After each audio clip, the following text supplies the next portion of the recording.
Ito si Jeff Dave mula sa Minnesota, ang taong may napakalaking kamay. Sobrang laki nito kumpara sa normal na kamay ng tao. Binansagan din siyang Popeye dahil sa laki ng kanyang forearm. Halos kalahati nga lang ng kamay niya ang kamay ni ate. Nice to meet you. Too. Oh my gosh. Do this one.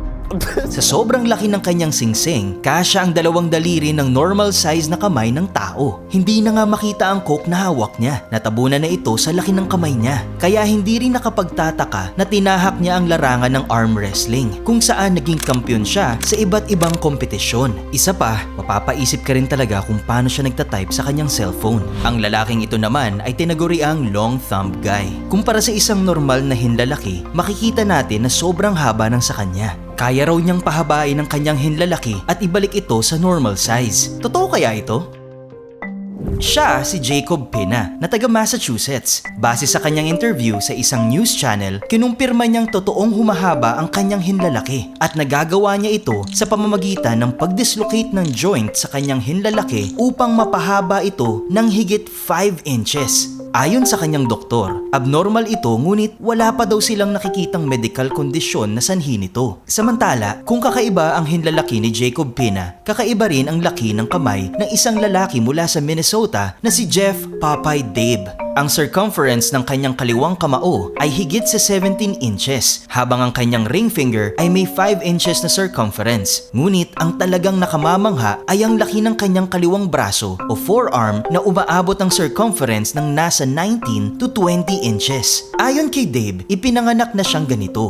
Bata pa lamang ay mas malaki na ang kanyang mga kamay at braso kumpara sa iba. Ngunit matapos ang maraming pagsusuri, wala ring natukoy na kondisyon ng mga doktor, gaya ng gigantism o elephantiasis na karaniwang sanhi ng sobrang paglaki ng bahagi ng katawan. Sa kabila ng kanyang kakaibang kamay, hindi ito naging malaking hadlang sa kanyang buhay. Lumaki si Dave sa Hugo, Minnesota, at gaya ni Ate Alice Guo, lumaki din siya sa farm.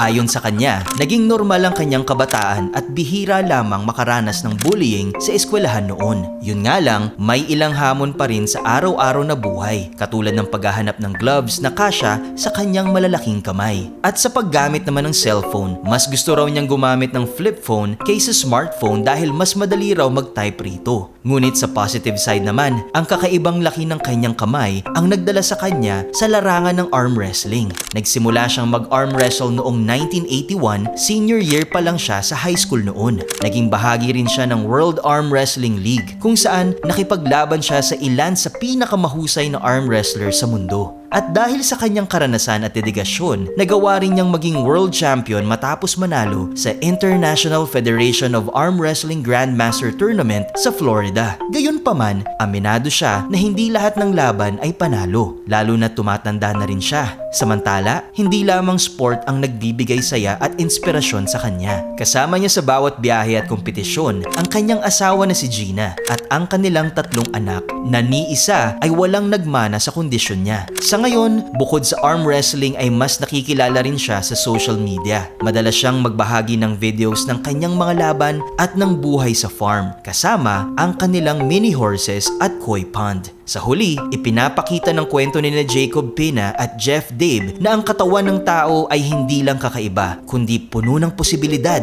Isang paalala na kaya nating lampasan ang mga limitasyon at magbigay inspirasyon sa marami. Kung na-inspire po kayo sa video natin ngayon, mag-comment ng big yes. This is your Kuya Dawal from Our Republic. Hanggang sa muli and stay awesome!